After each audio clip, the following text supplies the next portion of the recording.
tubakira mwene mwe bari kutureba kandi twehire kumanya tubereka nitubahereza ebyakare mutakumanya tubisherura tubareta tubiteraho ningo mubimanya binda hasigara mubani mwenda kwija kubireba kirya harimo konga twabe tubeta unimuje mumbere ishahe je noreba nshutamaha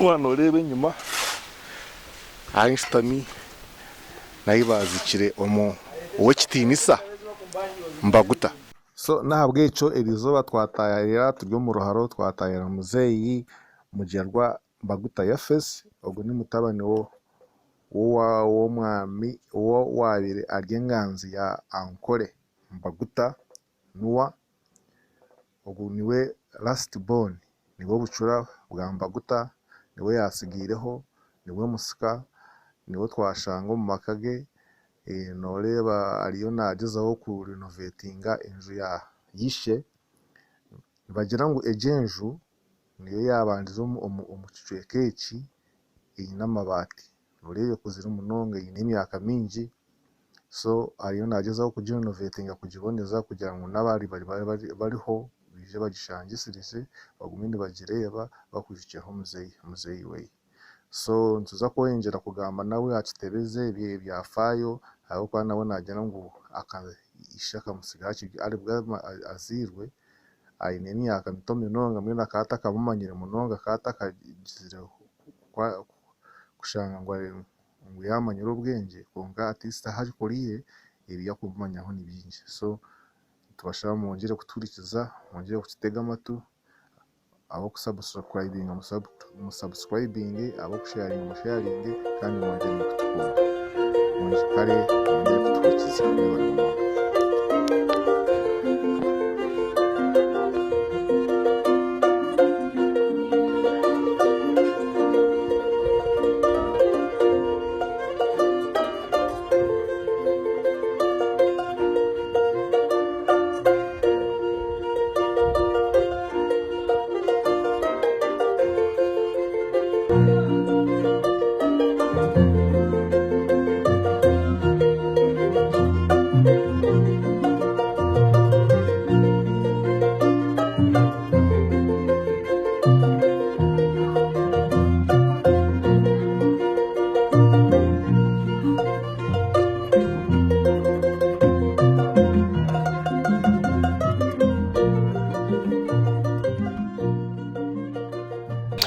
Yes, you're welcome on Basholine TV. We are in Mbara, we are in Western Uganda. For today, we are in Ruharo. The sale is called Mbaguta sale. I wanted some information about one of the most fortunate people in Nkole Kingdom. He was used to call, he used to have many titles, but of what we know, he used to be called Tinisa Mbaguta. He was the Prime Minister or Enganzi Nkole of the time when the kingdom was still around. So today I want to be talking to one of the people. He's one of his sons. He's been telling us his names and what he remembers about him, the information that he has, or what should be done that people could be coming to this place where we are right now. As I'll be showing you, this is where he was buried. This is where one of his homes is found. So I'm going to be talking to him one-on-one as of today. So you're welcome. Twakwachira. Mbanita Mugerwa Mbaguta Jofes. Mr. Mugerwa Mbaguta Jofes. Twija hairizoba atwenda kumanya abyafayo byokitinisa Mbaguta ebyo kwijukaho nebyo kumanya onkiwe onka utakagire hari nkawe kitinisa Mbaguta yokano manya oyonkiwe no mwetota nko muntu. Okitinisa the late Mbaguta, he was my father. Kandi nyonse mwana we wamuherukana omusika. Niyo mwana wa muherukanda omusika wa wekitinisa. Adi nkiwe wakwerukayo ayine yabana bandi abaliyo abana bandi abeye abokitinisa abana babakuru bawe. Wera kabaine konkabona bakafa bawo. Nawe cyo ninyesigiraho nyenka. Bona chanchimno bona bakafa bona baho niho sigireho wenka kandi wo musika. Yes. Ati nkiwe yasigireho obankomwa nkiwe nkomwana wa mheru kwazi kuzaro kamshanga yabire prime minister yabire Enganzi ya Nkole. Of course akabire Enganzi ya Nkole. Ako nangwa akafanya n'imyaka nkamusanzu nawe cyo namujuka ibintu bike konka cyo kumanya n'ibyakozere ebe nareberaho n'ingahati byo kurebaho weje kufero akafa n'imyaka mushanje. That was 1944 alikumwenda na nena wafa nojuka contribution ze nabi wamuhireho nko abantu imbuzo no muraho nabi yakozere ombintu byakozere Enganzi ya Nkole kwaje kumusha ukamushanga akabitangire ku rugari akakiriye Enganzi ya Nkole nebi kibindi yo kumujukaho contribution ze yakozere obugaye bwa Nkole zo kwijukaho ngiyo muntu ni jukaka no yaritse miti muri Nkole ni mpurangu akagenda nabyara hamihanda kugira ngo abarabe mbatambura bwo no rugwiro go bagantu bakambatambura bigere kugira ngo waraha oza hansi yo muti ofune ikibunda so akajibyara ahanguto zona okuzabiza kuzabirenze genda even nengute nyingi ezo muri Nkole nabajya ngo yazikozere amashomero no yagombekeragamo so Mbaguta no umwe Enganzi za Nkole abaro prominent munonga in fact abamwe mba ministekeninga no kuba umugabe konka we akabari Enganzi ko na ruguto rwambara ruguto Mbaguta street mbar high school yine horo mbageta Mbaguta horo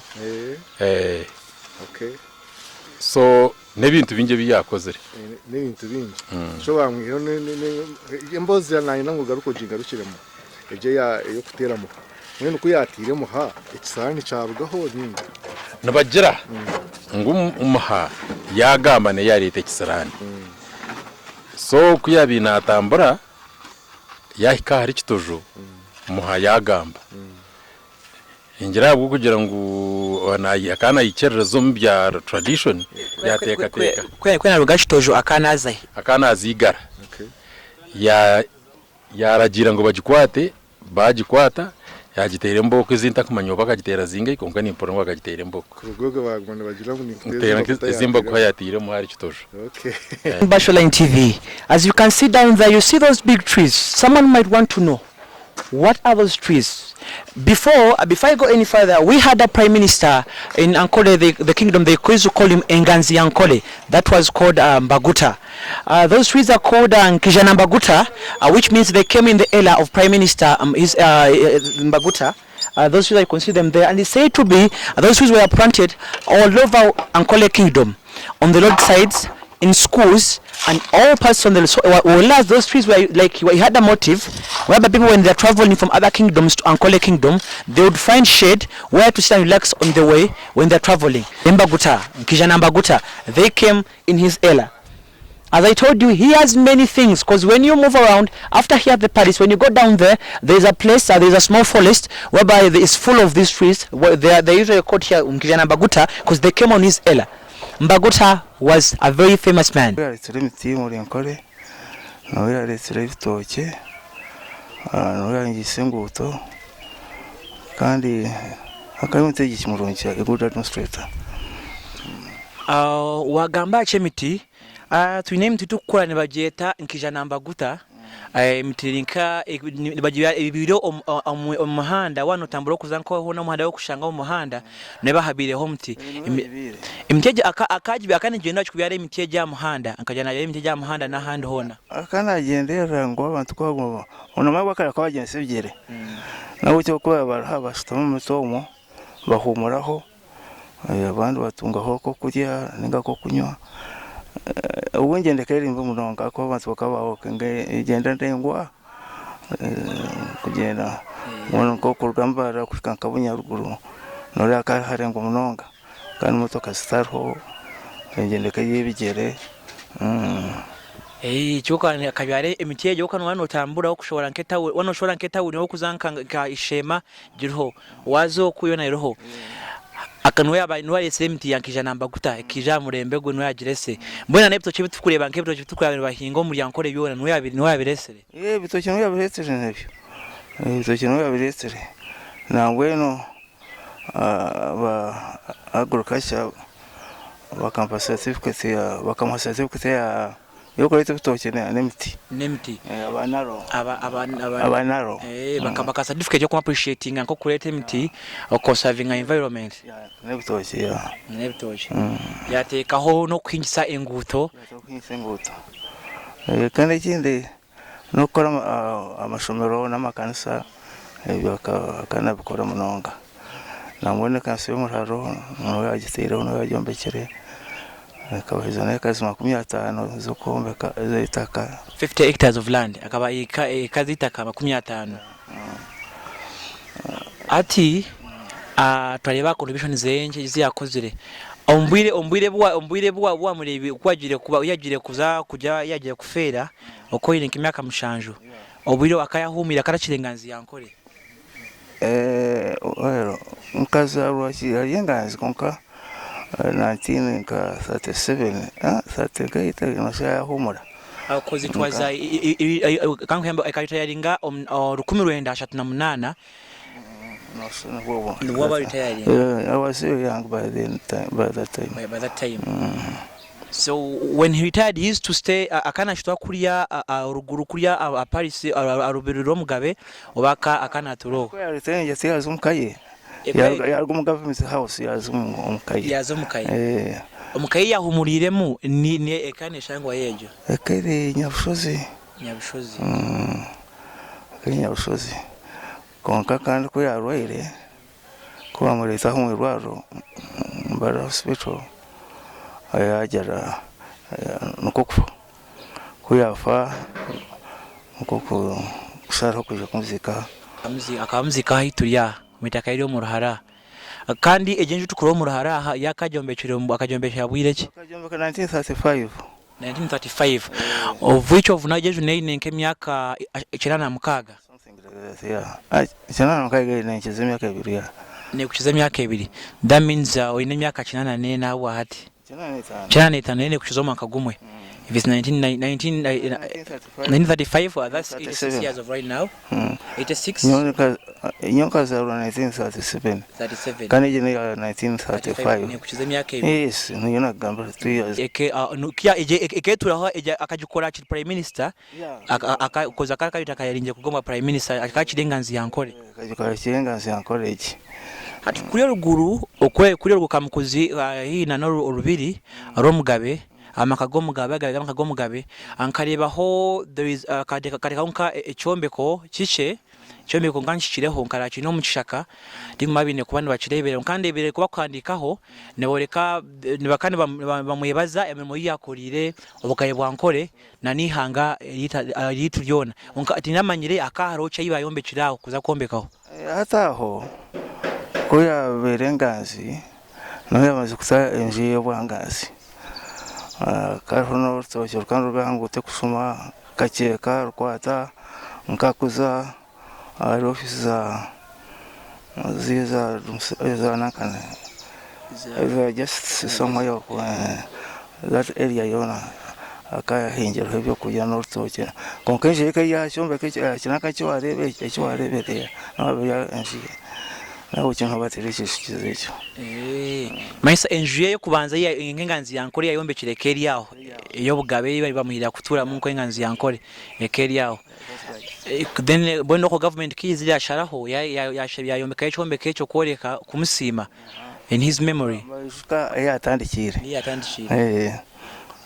nkahurira mu kiyarugira wa ina handi yagire kiyarugira mu yagenjwa akaza mu nshenije kiyarugira henyine yaho yazumo njeya ebo kwasa setroid set house no yagira so now yokeda kanise da usati bakosa nkankenje yo mukurembeze wihange naye keri enjuye no yajombekere no yagira kandi mo yarije naza kumura sinchumanyisa ne kondunane yejo kosa jeje office yakamkuzeho kwata ya chairman icyo cyombe kucyona niyabe office no yajombekere keri office ye echombeke cyare kiri office za LC5 ekeri enjuye ekeri offices ze yewe nakore mu Enganzi Abuko kunde kutwe ntucheberaho mu bitabo ebihandikire biriho abice bitukurebaho nubore kambu nuwe yaletire obugabo bwa Nkole kwegita aho gukoraganaho na abajungu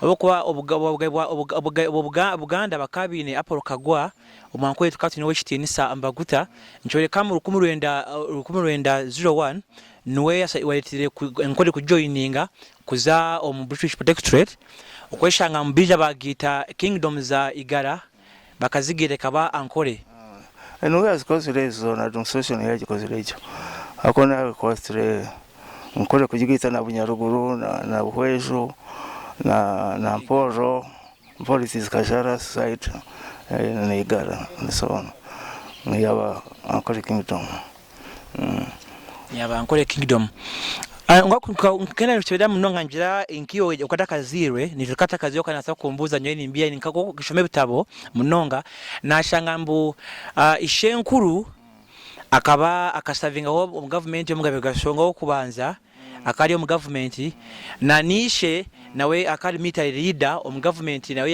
yo mugabo omwe nawe yegire kuja ko mugabe mesambu family yona ekaba ekarabaho omukakora ho mugabe kurugira ashenkuru Rwama yakari senkuru nawe akari umfate yo gukora mu government kandi Rwambo bishe akari owamahe mu government ona the same government mbwen ishenkuru kan mweta owamahe Rwamahe kantata Rwambo no Rwamahe akanaza Rwambo yazara Mbaguta so bona bakasave ngo mu government zaba bona bakaba ari mbagabe ku rugari shenkuru arishe na nakomaruwe sikache chamani ngabo family wena ko biro mu government kutwe tujya tukahuraho nibajane bacane binembo ziwa cyane bantu bagamba mbo mwana nkayakora nkenshobi oro muzire yamujyana nkufitera nkeza Mbaguta ziyatire Muha necho kumanya ariye cyo that's right shikire akwa akana tembura akana side za shemoko akana tembura rubari farm akana hisebita kuri mwenu kana hisebita kuri aina y'abantu bengi mwene abantu bakomplaininga ngo Muha the fox ngo yabazora kwishigera amanyityo nawo cyakoza mutwaza kugita tuno tumutagita atumugikwate mugirete bari kanga bagikwata ko yagitera tukene yagisira mboko yagere ko ati singwita nyamishara hanga tumugire kigende keze kuzitera kuriya kuzitera akateremwe yagera gameze nzafuka na ati zafuka zati antubura mbuwe okay na akiri mutegeki akatari mushija wo kuzana akari umuntu omwamburungi kandi akari umuntu wo kuteka ebiragiro omunkora bakahora bakashomana bagira akayine kweta ikishanja kuna mchezo mbukewe oyanga kora kibagambira gukora okofu nenkoni akabatera that's a punishment ngumuntu wena kwa kwasa khana umwana we kwa kana akunda abantu katina kandi mbabasingwe n'amaswe umwe ko kumukoma ninga kumubinga ajya tumutene siboko mukaga agenda zokora simple that kwa kandi obundi kuyate umuntu yamureba amugabira nkente amuhasente ko yamsosonga kaya yabanza yamwegesa ejo biyakora yabona gukora cyabona kumuhereza n'icyo amasomo ko yakoresha abanza ko akupranshinga dena hati ikindi amashomero kana gakunda munonga akashomsa abana magana mu high school on his own money starts a government yashomsa abana igana Nyamtanga senteze abandi kuba bahezanya mu high school ninga Nyamtanga abatwara Buganda amasomo ga Buganda hona gumana bahera nabona akabahera bakama kere boti aho no bagere bongeza on his own money akana yamba abantu umwena kana bozezo education kana gikunda munonga education okuba kuwagira mbu akahayo akahema takabayomeka amashomero ya nchibebuka kuba yeze kusayininga Nkole agreement abajungu weza kwija abo abajungu bondi bamugamba onko muntu yaba yambere munonga ne yambere Nkole mutabe narebe akari force yakana rebera hare ombibire bo kwija omisha kana akari umuntu akorebera hare abintu bukwija ya kwagana boje ya kana rebera hare ncyamazima akora na planninga what is coming in future bukwije mu meshoko nkenguto Nkole ketine nguto ya mango abazungu baza kwija tahenguto ngo umuzungu takora mu kishaka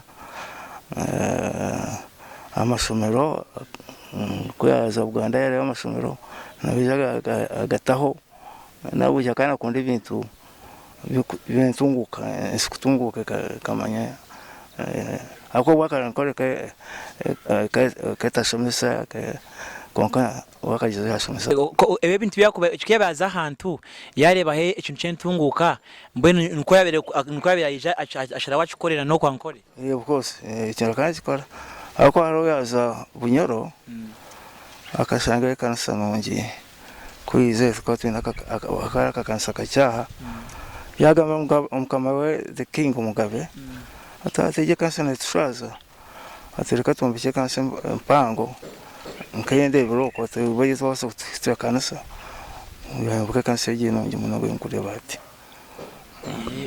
je kurewe muruhara kaka kacheki yagire bunyoro yareba yamushemeza yijagira agira bagame Mugabe wase kutikiza kanisa ngone tukakora mpango ni tuwakize bariya so ko ebintu ko yajya akareba aho bakugira kushoma ho mbitabo munonga bakugira mbu kiyabe akasavinga abagaye babiri akasavinga abagaye babiri okuba yabanizena na abagaye babiri akarenganzi ya Nkole abagaye babiri yo kubanza kazo yafa yaza ho nondi yahumuraza ho ndijo yoko yafire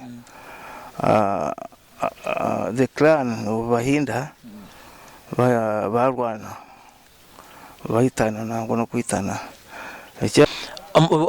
Mugabe ntare kuyafire no ngako nawe jiro utaro kurwana Abahinda the clan of the princes and the princess batanka kurwana ati cya kozere abantu bahitana yashobero yagenda yaza Uganda yasanga kabaka wa Uganda mwanga yamugambira ati Nkole abantu bahwaho ati nyina mumpeze mukono atakuba mbarwande ngoma atakabaka mwanga yambuza ati ngweno the right successor omuskomurungi no mumanya ahikire undi ati yes ati nimanya yakorana n'abazungu bamuheza Abaganda n'embundu n'abanubi yabareta bija batereza Nkole bataho Mugabe wagarashyire wakuna ni ndeba akuba rugire ku Buganda akaza yakwata n'abajungu bija area bakuba murwanise yija atekaho kahaya njya wabari sheme yo mwana muto yamutaho atoguno washyikire na ati ko yamutireho kaya zangoma yabo mukama bamwemeka na bayo barasaba mwe abantu batoroka baza Tanzania abantu baza Nkaibatyo Nkole Yateire bakora administration batahaba amashaza bamagombora badeka bakuba ati nibyo kugobwe akaba bakamwita king's make waka umuntu akuteka ho abagabe nchuri kambo chikamfura omuntu wamani munonga awikanti kuba abantu bakaba mureba ngo bakamweka amanigeba ine aka ari famous kuchira Mugabe abwiro icyaretira abantu bankora bamwe kubana bamwanga aboye ebintu byawe nakora kana kore ibintu ari straight kujya kana kore ibintu nko muntu ashirire nkawe kikamwetera kuba ayinaye abantu bakumwanga nawe nko muntu nkawe muntu ati kindi orubiro akabaka rukayo ruguru kandi wekeye hasi yorubira ngaina kugambara nawe kikubabaza wakabaka kuza kumureba nengo Mugabe Mugabe abakumira ayanga ngo abantu batamureba mwe bakishoberwa bashuma bazungurusi ungusa bakira abakora icyo bakwenda nawe cyaho aba pharmacy kandi ababere ba ya side ya yoria bamwanga ko bakamba rero ngo byakora abazungu babikunda n'abanyankore niba kukira kuza wa awo mugabe nawe icyo bakaba mukunda bwecyo nuko kuba pharmacy munonga ati kikarujira bo kujira kiyabira kabe bazo mugabo yatakwenda kubareba bazo Enganzi abakora cyakwenda abaheze byo kuya abaheze byo kujwara abagabere bintu baze batabara abandi abaheze ubwami amagombora amashaza mwene umugabo akatarebwa mushaka atakuchira kukunda munonga abantu. I think so. That's what I think.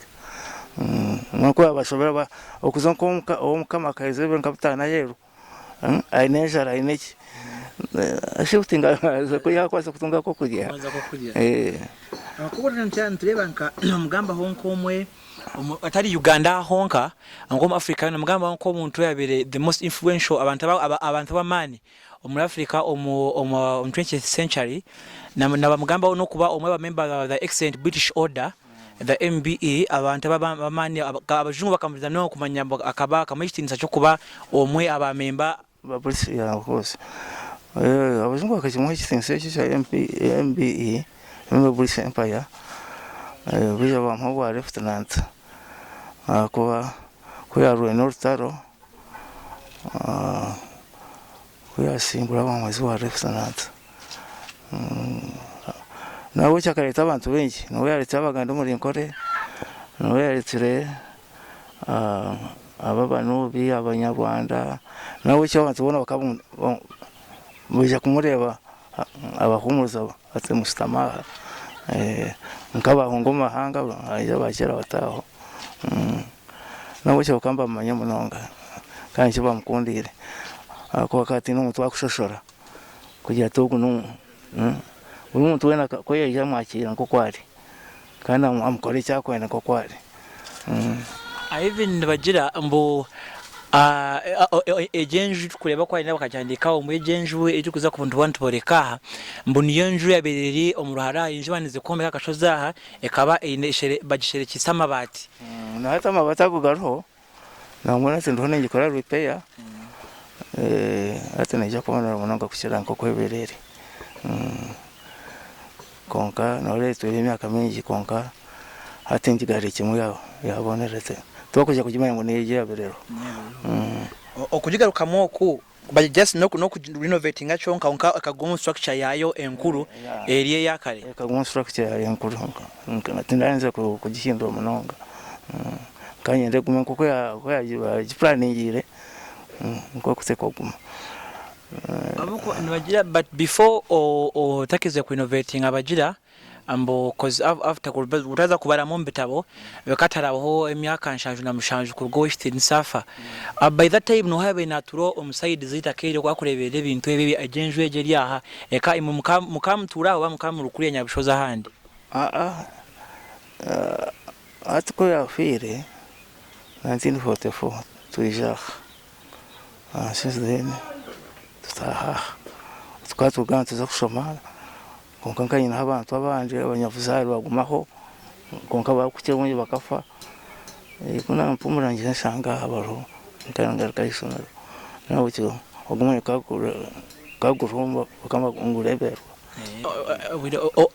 obwire wiagire 19 akya firenje kaya ukano chishoma ukano ukora cyo wiro kani shoma ukano shomera amashomera nkanka shomero ki nkashomero ho jaga rushema nasomera mu junior nazo kigeza high school nazo na budo nije nagakakora nakora mu administration kweza kanya then after that nazokora Kampala Apollo Hotel Apollo Hotel ukano ukora yonka ukano ukora yonkoha ukano kora customer office manager So by that time those obwirowe obwiro bamemba bona bakabachiro bakawinebo ineho abakuza kuzana ho babona bakabahire obwiro bwa 1944 bakabachiro bakabafire bona nabo abamwe bakabachiro my brothers abamwe bakabachiro abandi ba sisters bakabamwe bakabaro konka isi the sisters bakabayuma kagabo bashwere konka some my brothers about told them bakabachiro Biza bafa bwanyuma chikumanya sambu ababadawe nabasaba kabineyo abine abana babo family zabo zikiriyo ntwamwenda nko kokwe kusitama munke enkabechika nabone basa kuba bine abana bakwija well banyanyezi wana bakafa konka abana baba bariyo those are another clan you know as kwa kushebwa as mu Ruganda rundi konka kandi my brothers bafire abana baba bariyo konko betano beja na konko zene bareba konka musoza matara abishukuru kwakucha abonye nabo bakagenda hati abishukuru babo nubaro abishukuru abishukuru babo mugusi nubaro so my brothers wana bakafa nabwo cyataronka abishukuru ati nkiwa waliya niwo ine abana bawe abariyo nyonka zara abana bakafa konka nyine umwana umwe gasomesa yaheza then ajoininga amahiaga ga Museveni is now a major on my home so is your only son waro wenka my son yeah tarundi but you have aina bana we inabijukuru kamusherera ate bacabana bashatu so you have grandkids abashobora nakoze kamwana bayinati at the present time hati nkiwe nkiwe yasigireo family w'ekitinisa n'ekyo kuteekateka government yo kubasa kukora okureba kambu ebyafayo n'ebintu byakulire ihangeri batarakolire Nkole yonka bakakorera ihanga n'ekyo kuteekateka government ine kubani basa kuba nikora kureba kambu ekyo kintu bagumana mwijuka abo kwakuruga wali emyaka nshanju na mushanju ntureba hariho Mbaguta street iyo mtawuni iriya yonka na horo ya Mbaguta Ntale school na hariya yibatireka ya kantu konka kabayombecha hariya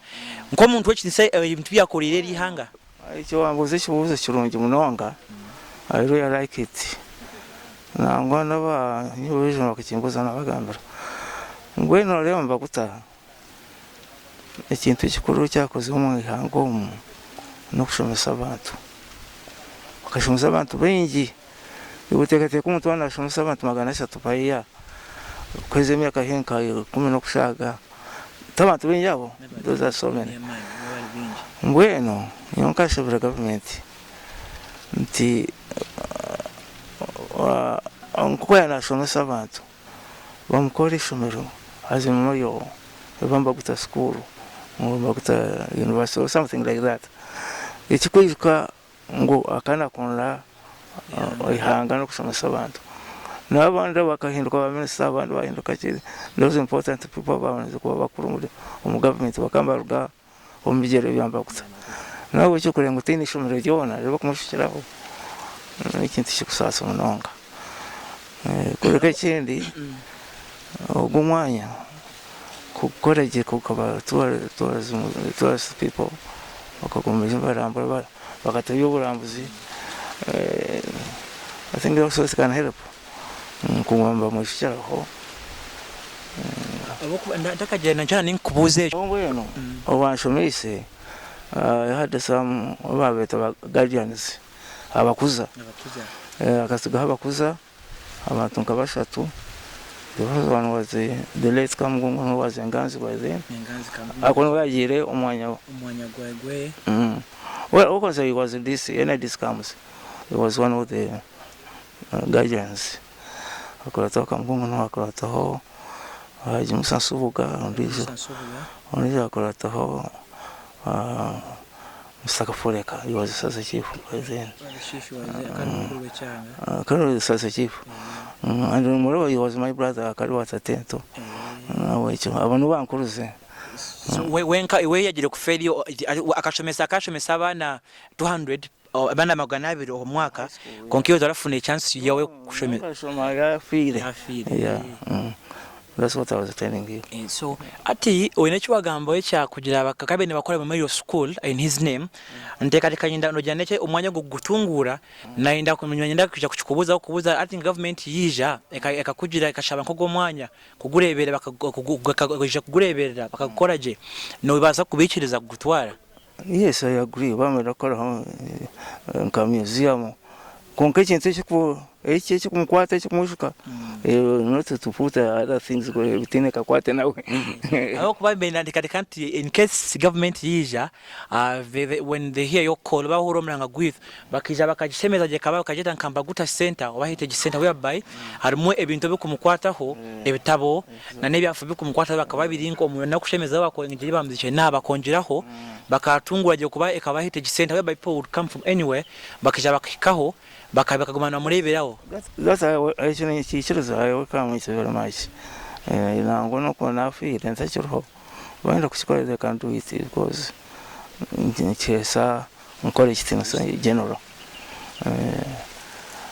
Chesa questions general bokuba atuba so abakwan tubebuza cause nkitwa abana bahita bakunda kushoma tukunde byafayo bihanganye tukunde byafayo byankole ubwayo tuburo bakarugaho unkantu bikunda nka okubati ntureba ati under innovation so we sponsoring na sponsoring innovation age no nko muntu niyo no sponsoring innovation age yenjeze sha of course ni nobody. Because when I was nkekene ni ngamba ona abantu abandi okwe bagira koko wano chero leba mbu emyaka akuyaho kali akakuna gama kasuta kati mkoro mutabu nimbarira okuyaho na horo yo kureba tine kintu cyona cyo twijukiraho Enganzi ya Nkole the one of the most fortunate people kwakuwa gamba na inkomu nkaye nishaba government as a government kwija nkeje mwanya nko bakagu innovatinga bakagushemeza bakakora yonke ibintu bindi kama shomero bakakora kama shomero kama shomera kagane mingoma zinage abo kubaka kora ibintu bingi nkobo ntwankore.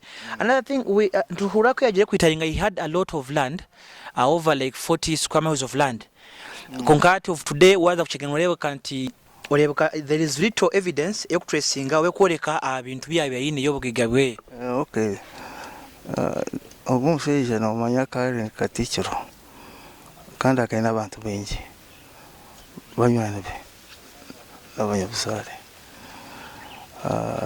ukukirubunja kagenda bugaba abana batwara bahara imizikiti amakanisa such a things bit. So his assets went in good ways because no mikono mirungi abanyabuzare batwaraho abanywani aba family na naye imizikiti nchachi bona bafunaho kombeka. Yes, bona bakatungaho tena taratungire kubando ntwebuza uwo muntu ayitaringe with the prime minister for 42 years kushanga some things are not trustable so kachachu nchachi lichitio chachu hati nkiwe sigire wanjirambo in case even if no kwa wafire or in case something happens no chibikiriza kwijja shayo nayo barizire bahura bateka gukora ikintu cyo kwenda kumwishira aho kuchikora nka no bikiriza no. Yes, I welcome it ni bikiriza, why not? So bikiriza, so what if omuntu wena agarukeho kuza kuba wa like yo hair kubariza ni bachenda no mwijino no kamugamba my hair kamugamba. This is very important place. Kuna bamba ndakora kichi cyo Mbaguta, they can come and do it here.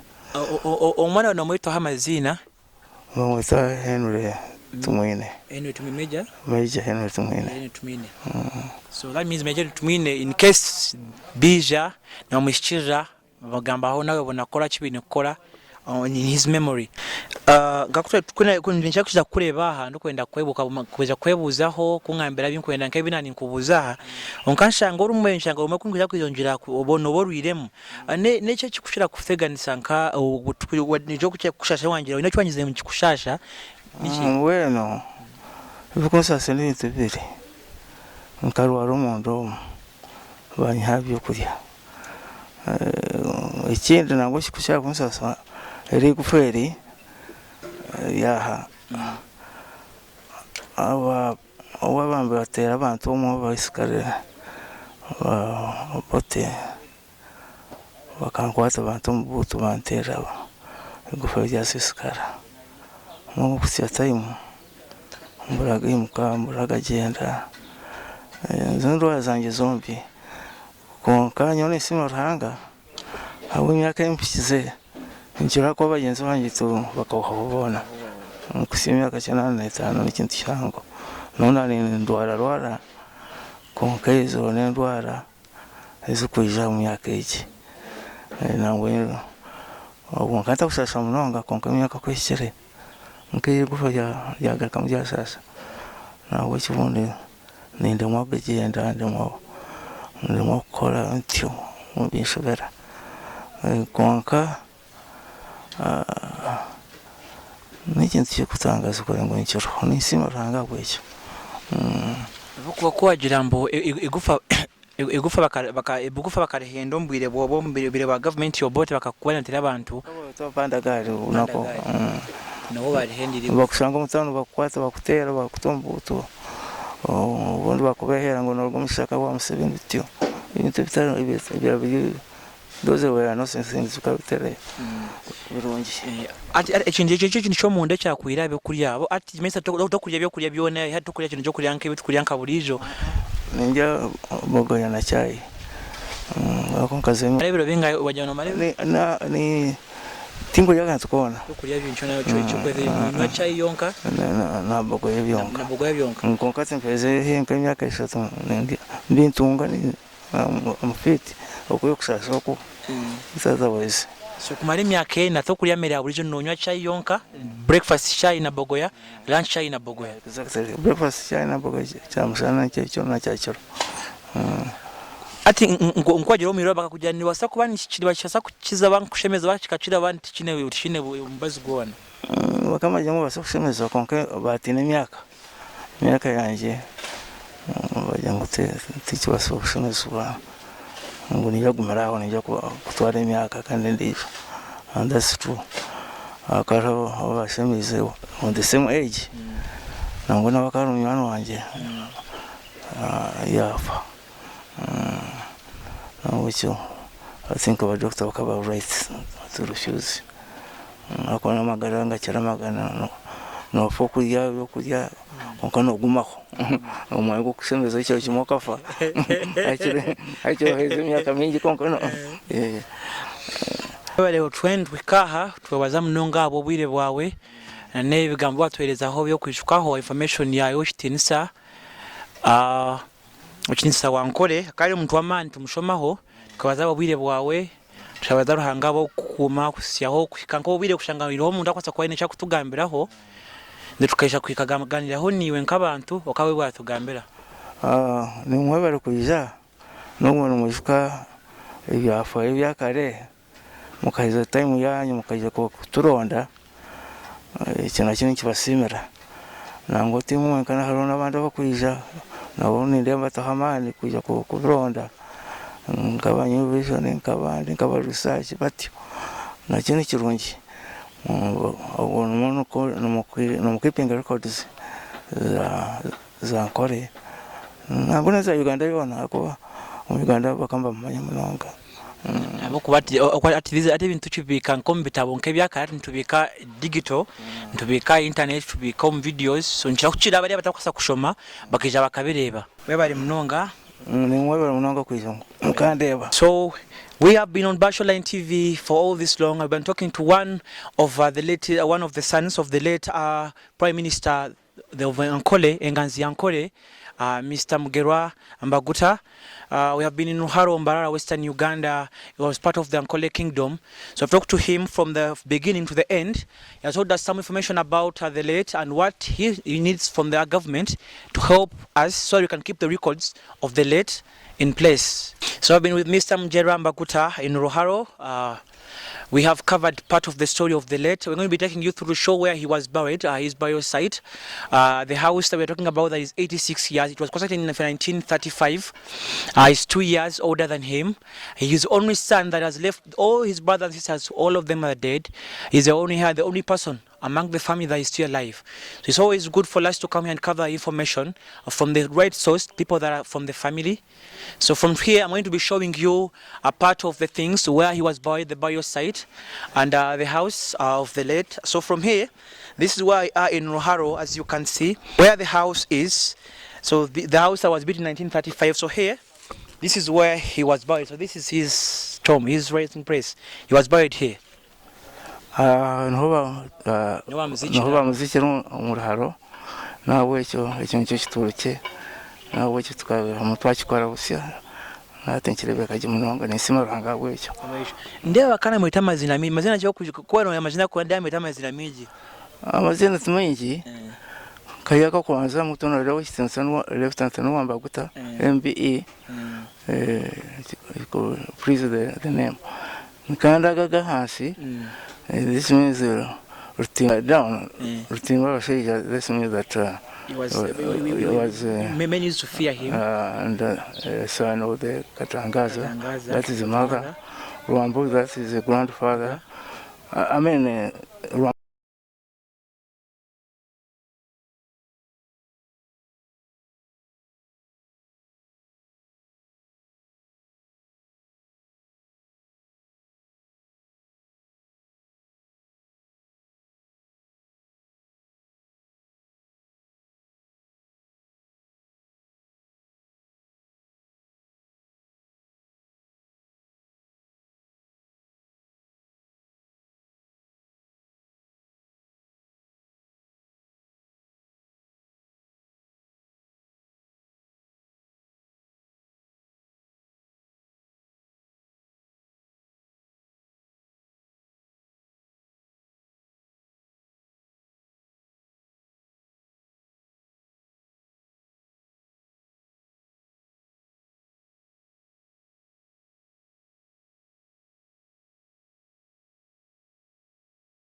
it was constructed in 1935. So near under innovation. So mwena niyo bene batereza bino gitereza mu na mabati ngoga bagizidege abanze kuzaho amabati ngaga atuhamba kwa rupe anoreba ati njati nyatwa twaiba mna twa kuba twakuzoko misho tucheberero misho nebo kutama nenda kunota muno chikayo ochinamani okwo omuntu ndeza kukubuza omuntu emyaka yawe kandi we nemune kutana kashango chinamani nkaga nchibana choleka abantu bakarimuka mwine kulya biri nkebyanyo kandi kindi cyanshemeza no kuyija kumujya mu pamane akora ibintu ebene bikunda ngo abantu babimanye nakiro wochiroho bokubana hati nebo ko baruga bati bitwatwarebi barijana bakwandika bitabo babiceberaho information one wajikosa. We are at the end of the story, but right now he's showing us a part of the house is under innovation, under his fund. He's the one funding this innovation as a person. Hati ben enjukwa ati onkomundo byasigaye bena no yokumanga kubiri byasigaye bena nkokubya bisa kubikuza kugoma wenda tuweneshemezewa ati ngaho mtu ya niwombeka ho commission bakufeka yoki mutano wanje mtabanu wawe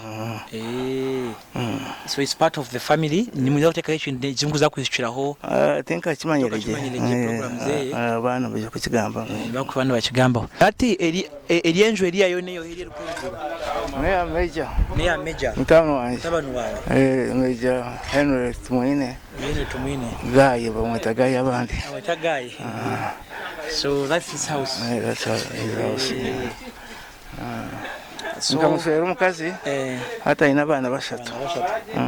So you have 3 grandkids. So you have bashatu. Cyo churundi. So hati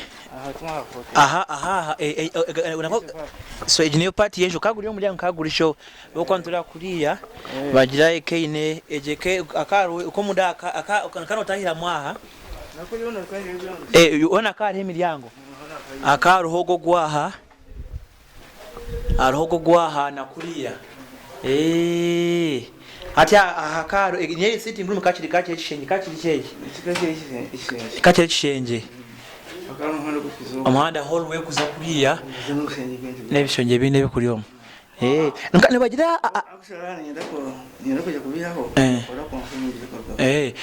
nempurambo akaine artifacts na fanisha bayine yamani ebintu bikazayiba bikatwara bahe ibintu bayine bya artifacts byo munju nkomo bakabiba ona nikora Kampala bakija bahenda nogambugemo ndetse n'ingizo batahumvira ibintu ebi mukwamenyesha mu bagira mbu amadirisa gabe gamage byoma na n'ebintu byona bikibwa abacupa nsaye barumu 30 years back aben mubaye naturamu bakabiba no ibire furniture zebe n'ebintu byayiremo atwe bari mnonga ababwire bwawe no kutiyamba okuteza story ku bantu ajiya muntu ashirire ayintu kurugatuze ni mwaba unongo kwiza kandi yisenje kuno ibintu mingi ndikusimira na TV yanyu bagebaze n'abarusachi bona kayo baye mno kwanyize nibenisha bawe n'ibintu bakija okara aba daily monitor bakija okare batambija ni benshi.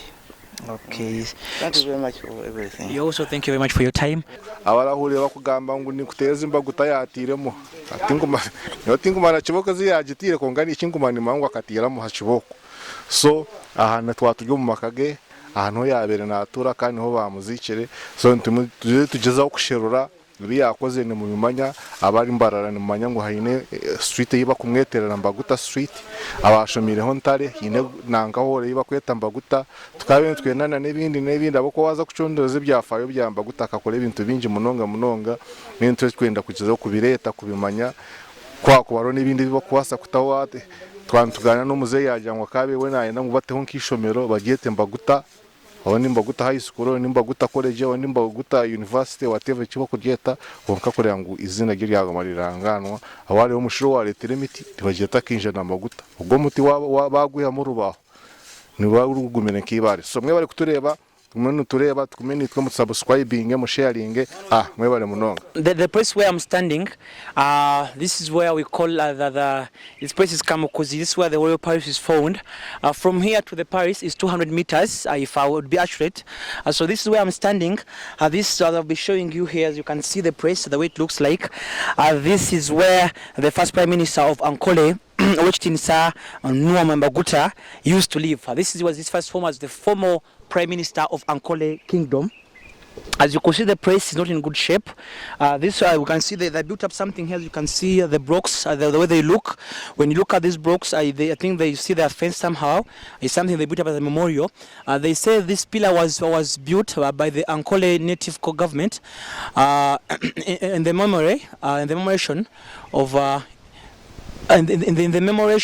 commemoration of the late Muha Mbaguta, MBF. MBF means a member of the British Empire. He was honored with that His Excellency.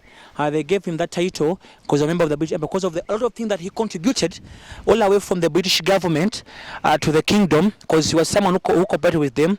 He was a collaborator, whereby he did a lot of things for the Nkole kingdom. For the good service that he rendered to his country, Nkole, and even Uganda at large.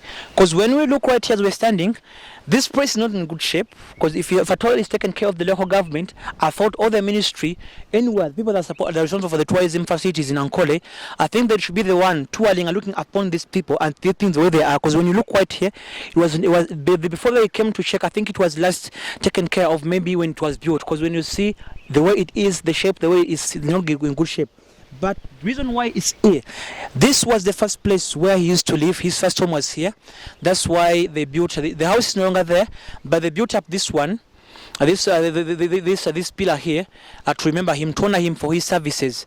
But I think the government should intervene and they try to look after these things, because you are one of the people whereby when you try to check into books, the only thing that you can, after 77 years after his death, there's nothing for him. Like we can look a bit. This was named, or this was called, or this was done to honor the late Prime Minister Mbaguta. He was the Prime Minister for the Nkole Kingdom. For Prime Minister, he signed the Nkole Agreement. That's when Nkole.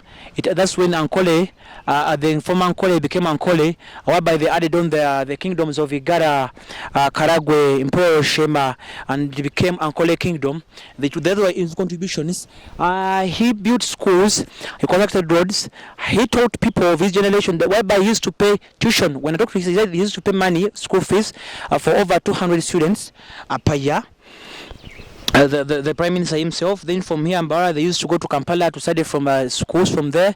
He was someone who did a lot for the kingdom, whereby the time they had the Nkole kingdom had an uprising, and many people died by that time.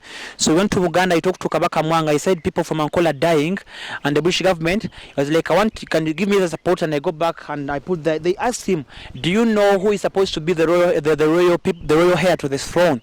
He was like, yes.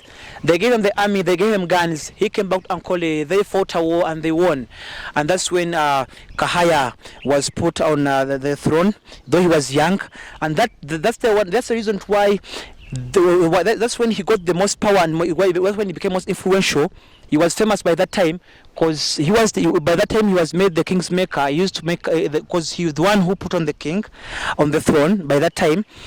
So that made him to be known more than the Mugabe, and by that people from around them, they used to be like, this man is more famous than the king. Why?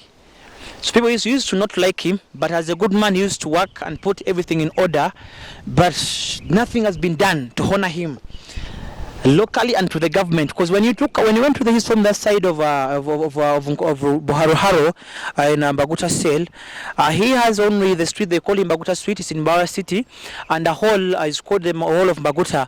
It's in Yateire High School. But those are the few things that we have about him. But yet in books, he's one of the most influential people that we can talk about in history. So we'd call upon the government, since his son said, even if he dies today, and the government feels like they want to work on something that could help him or that could honor him, whereby they want to build a school or any institution, a university, a college, anything that in his memory, he's free to give up everything, to give up the land that he has there and the house that is there, that was built in 1935. That house right now is 86 years of age, but it's still there. He's saying that the government could come in and renovate the house, and if they renovate the house, it could be named after him. It could be named maybe the Mbaguta Center or the Mbaguta Museum, whereby they will keep most of his things that he worked on, things that he brought into the commission that he did for the government of Nkole and the government of Uganda at large, because he contributed to agriculture, to contribute to sensitivity in the people, whereby he used to pay school fees for other kids to study. But all in all, what we call upon the government, since they took over the renovation of the Mugaba Palace that is located right here, 20 meters from here, I think they could work on other things. They work on this infrastructure, like this place here now is here. They could innovate it very well. They paint it and they built up some other stuff. Maybe they could fence it and they put the other things, maybe like in writings, records in writings, other things. Maybe they built like a small museum right, as you can see, because the land is still there, to honor him. And then and his home right there, where his house was after he retired, they said he went to Nyabushozi. They had a house there. He went to Nyabushozi. When he got sick, they brought him back to Mbara Hospital. That's why he died from in 1944. By that time, that's when he left Earth and he died. By that time, actually, it was 2 years before. It was after 2 years. Also, the king Kahaya also died after him. But before that was Prime Minister Mbaguta. We have talked about him and I got the information from his son, all the way from the other side of Ruhalo. We came here, as you can see the place, it's not looked after at all. I don't know what's happening from the local government, the people that are responsible for taking care or conserving these places. Because these places could be a part of the money the government gets, taxes, from people who come to visit these places. Even you can find out the locals cannot know about these places. They only see something, it's there, it's just a pillar. They don't know what's happening, what's the history behind that pillar. So we went to 2 books, went to make research and worked on this. So from here, I'm taking you to Mbara City. I want you to see what we call the Mbaguta Street. But of now, we have reached the end of the climax of our journey on His Excellency Mbaguta Oweshtinisa. He had a lot of things that he did that people remember him and be like, yeah, he was a man of his word, and he was a man. He was someone who used to say something, if his video it had to be done by the time of his age and his era. So from here, I'm taking you to Mbara City to check on the Mbaguta Street. It's down there in Mbara City where we are going from here. We have been on Basholine TV. make sure subscribe, like, and comment on our channel. Support us in any way that you want to support us, financially, or for any gadget you want to give us, so they can keep on giving you this information.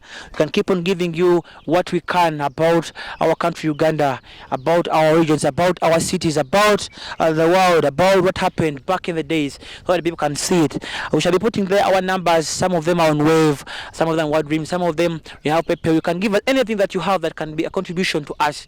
So behind the camera, I have my brother Moses that I'm working with on these documentaries that we're working on, these short stories about the Nkole Kingdom. The kingdom was abolished in 1967, but the history is still there.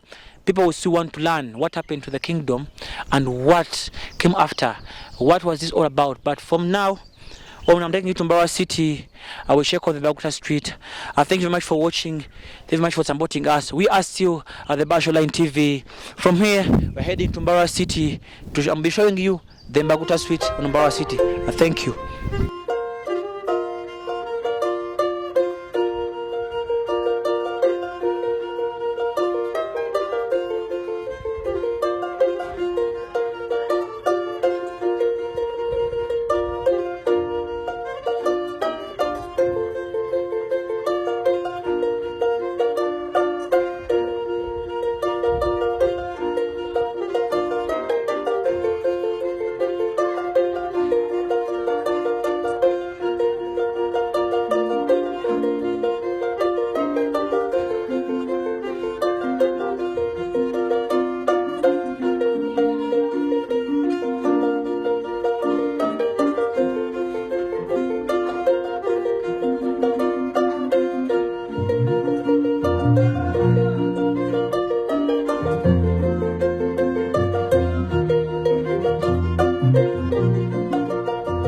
We are still on Basho Line TV. If you don't have a subscribe, like, share, and comment. We are still on the story of the first former Enganzi Nkole, or the Prime Minister of Nkole Kingdom. Where I'm standing right here, this is what we call the Mbawa City Mall. Across, that's what we call the Mbawa Central Market. Then in between Mbawa Central Market and this street, there are these buildings. This is what we call the Mbaguta Street. The former Enganzi Mbaguta, this is his street that was named after him. Mbaguta, it was named after him. Across you could see that's the street, the Mbaguta street that I've told you in town. It was named after him as a contribution to what he did for Nkole Kingdom and the country at large. He has a hall that I talked about in Yateire High School, the Mbaguta Hall. But across here, as you can see, this is the street that I'll be taking you through down there. I wanted to first show you the view up from view. When you're standing here at Mbawa City, at the top of it, across that's where you see the Mbaguta Street. The first home Enganzi of Nkole, as I've told you, all the way from the other side to this side, but we still need more things that could be built or could be done under his name, because he was one of the most valuable people, the MBF, the member of the British Empire. He did a lot for this country and the kingdom of large. So we call upon the government to put on more efforts in bringing up some other things that can honor the late, and even the local government, because if at all we don't put up other things, it's like dishonoring the history that you're having. We are still the Basho Line TV. We are at the climax of the former Enganzi Nkole's history, all short stories about him that we have had. We went to his home, we met his son, Mujera Mbaguta. We met him here. So from here we are at the Mbaguta street down there. I'm going to be going through that street just a little bit. I just wanted to show you the view up from here. But when as I go down, just show you where it starts and where it ends from. So we are still the Basho Line TV. We are